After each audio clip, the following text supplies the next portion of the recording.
எங்க பொண்ணை கூட்டிட்டு போகும்போது இதெல்லாம் நடக்கும்னு நீ எதிர்பார்க்கலையா? நானா ரேவதியை கூட்டிட்டு போல, அவளா விருப்பப்பட்டு தான் எங்க வீட்டுக்கு வந்திருக்கா. என்ன சார், பார்த்தா படிச்சவங்க மாதிரி இருக்கீங்க. பொண்ணு விருப்பப்பட்டு வந்ததா கூலா சொல்றீங்க. பொண்ணை பெத்தவங்க கிட்ட எதுவும் கேட்க மாட்டீங்களா? ஆல்ரெடி டைவர்ஸ் பேப்பர்ல கையெழுத்தெல்லாம் போட்டிருக்கீங்க. அப்புறம் எப்படி சார் பெத்தவங்க சம்மதம் இல்லாம அந்த பொண்ணை வீட்டுல வச்சிருக்கீங்க? சார், ரேவதி என்னோட ஒய்ஃப். அவ என் வீட்டுல இல்லாம வேற எங்க இருப்பா? உங்களுக்கு டவுட் இருந்துச்சுன்னா நான் அவளை கூட்டிட்டு வரேன், அவளே கேளுங்க. போதும், நிறுத்து. எதுக்கு இவங்க ரேவதி கிட்ட கேட்கணும்? அவதான் கட்டின தாலியே கழட்டி கொடுத்துட்டாளே, அப்புறம் உனக்கும் அவளுக்கும் என்ன உறவு இருக்கு? திரும்ப திரும்ப பழைய விஷயத்தை பேசிட்டு இருக்காதீங்க. அது எப்படி சார் பழைய விஷயத்தெல்லாம் பேச வேண்டாம்னு நீங்க சொல்ல முடியும்?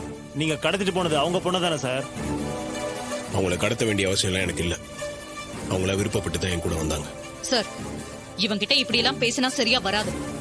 இவனை விசாரிக்கிற மாதிரி விசாரிச்சாதான் சரியா வரும். இவனை உள்ள கூட்டிட்டு போங்க. எந்த ஆதாரமும் இல்லாம என் மேல கேஸ் கொடுத்தீங்கன்னா அதுக்கு இவங்களால என் மேல ஆக்ஷன் எல்லாம் எடுக்க முடியாது. பாத்தீங்களா சார், உங்க முன்னாடியே எப்படி பேசுறான்னு பாருங்க. மிஸ்டர், நாங்க இருக்கும்போதே உங்ககிட்ட எவ்வளவு ரூல்ஸ் பேசுறீங்க? கான்ஸ்டபிள், கூட்டிட்டு வாங்க. ஒரு நிமிஷம் இன்ஸ்பெக்டர் சார், உனக்கு இப்ப கூட ஒரு சான்ஸ் தரேன். ரேவதிய என்கிட்ட ஒப்படைச்சிட்டு இங்க இருந்து போயிடு. இல்ல இந்த சாமுண்டீஸ்வரி யாருன்னு நீ பாப்ப. நீங்க பண்றதெல்லாம் கொஞ்சம் கூட சரியில்லை. ஏன் அக்கா பண்ணது சரியில்லைன்னா அப்ப நீ பண்ணது? விடு சந்திரா, இப்ப கூட ஒன்னும் கெட்டு போகல. ரேவதியை என்கிட்ட விட்டுட்டு போயிடு. முடியாது. முடியாதா? போலீஸ் ஸ்டேஷனுக்கு வந்து கூட நீ இவ்ளோ தைரியமா பேசுறேனா?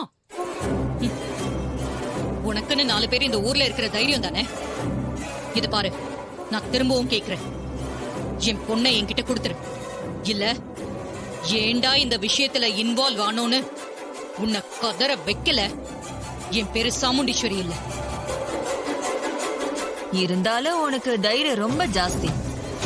என் அக்கா யாரு, அவ பவர் என்னன்னு தெரிஞ்சோம் இப்படி ஒரு காரியத்தை பண்ணிருக்க பாத்தியா? அதுக்குதான் இங்க வந்து நிக்கிறேன். இன்ஸ்பெக்டர், இவனை உள்ள தள்ளுங்க. யாரு வந்தாலும் இவனை வெளியே விடாதீங்க. அத்தை, நீங்க பெரிய தப்பு பண்றீங்க. தப்பா? நானா? என் பொண்ணை என்கிட்ட இருந்து எப்போ நீ பிரிச்சியோ அப்பவே நீ தப்பு பண்ண ஸ்டார்ட் பண்ணிட்ட.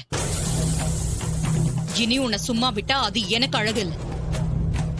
இன்னும் கொஞ்ச நேரத்துல நீ லாக்அப் குள்ள போற. அத நீ ஞாபகம் வச்சுக்கிட்டு பேசு. இன்ஸ்பெக்டர், கூட்டிட்டு போங்க.